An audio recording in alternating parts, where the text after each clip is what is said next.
Everyone. So just wanted to give a recap on yesterday's weekly sales meeting or weekly meeting for Vision Forward Realty, or if anyone's looking into us, what are we talking about?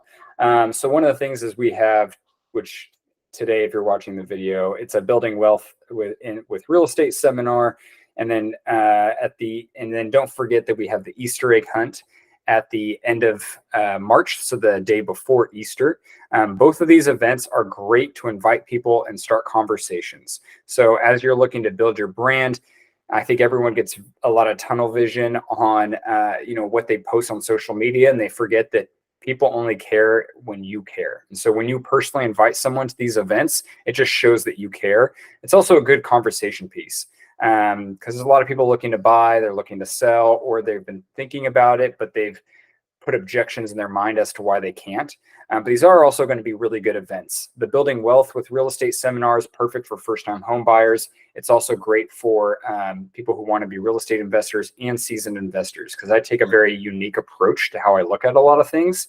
And I think it's very helpful and it's very practical. There's a lot of free seminars out there that I've even paid attention to recently, and I just feel like nothing's practical. It's just general information. So this is going to be very practical things for them. We're even going to evaluate a handful of deals. But once again, create your own Eventbrite. If there's one thing you do, just create the Eventbrite and invite people to this event, these events. And we're going to redo the Building Wealth with Real Estate seminar every other month. So next one will be in April. Okay. We will be having Google Leads with Lofty coming in here soon. And so the Google Leads with Lofty, we've already kind of started that. So you're going to start to see leads coming in. Once again, you just have to click a button to call through the system in order to claim the lead, or text them through the system. If you have questions about that, please let me know. There's some miscommunication when it comes to contracts, or misinformation. When it comes to real estate, think of a house as real property, but there's a lot of stuff in there that's personal property. If I take that house and I flip it upside down and I shake it, anything that falls out is personal property, right? Because anything fixed to the house becomes real property or real estate, right?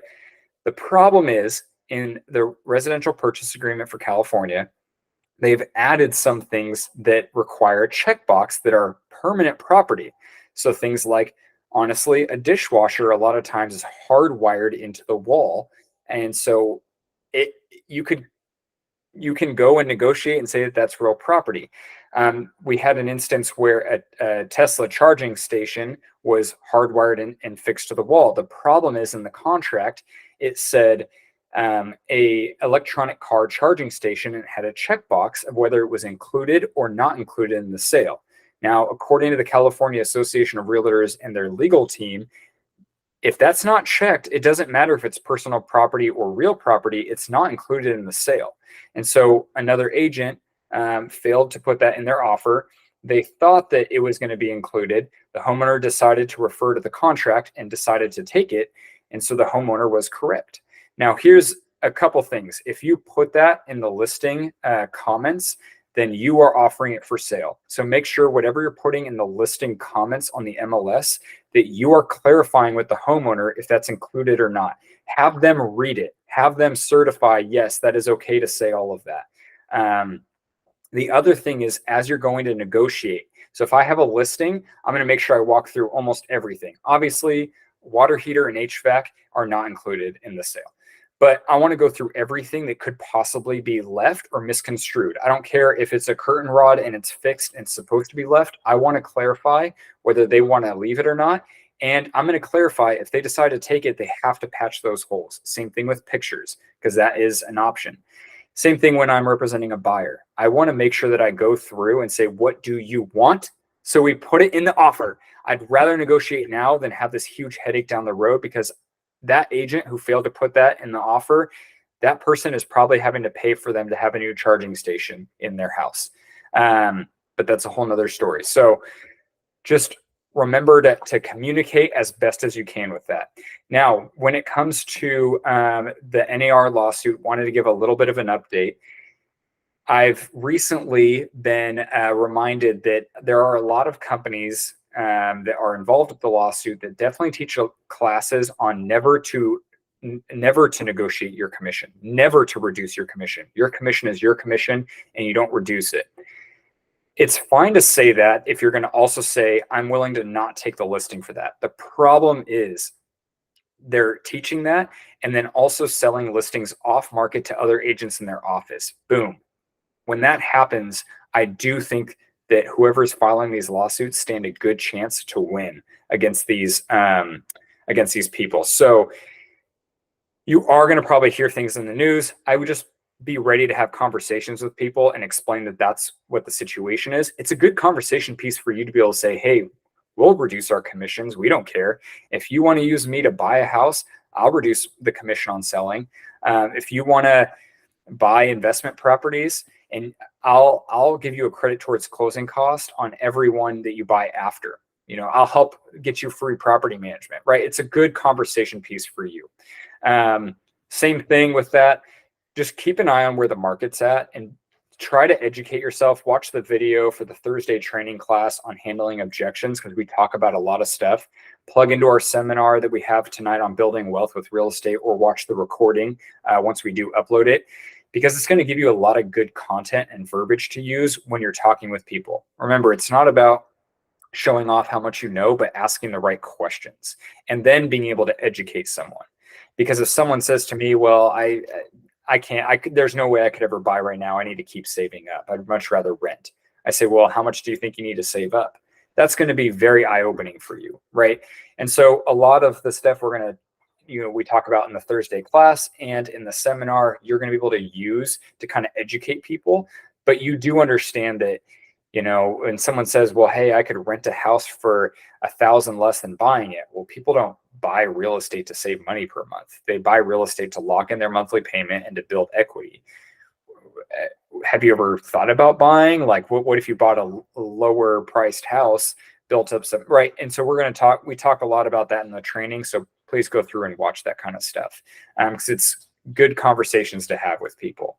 The thing with the events that I really wanted to hammer out too is that everyone really spend a lot of time inviting people and building those relationships. It's the same thing, when you're posting content out there, you're trying to look like a professional in the industry, but keep in mind that when you post things on social media, you have 2 seconds to grab people's attention. So you need a quick hook that is going to prompt them to want to reach out about whatever it is that you said, and then you get to have a conversation.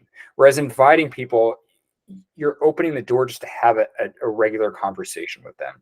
But these are all things that I think are very easy things to do. Next week on Thursday, the 15th, we have our niche farming class with Jessica. I always forget her last name, but with Old Republic Title Company. She is going to be going over their tools. And I've already used it with another agent to help set up a farm and set up retargeting ads.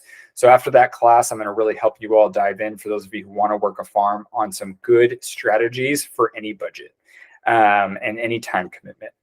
And then the last thing is we do have a home warranty rep that actually from Old Republic Title Home Warranty that is going to be setting up a class. I have a call with her right after this.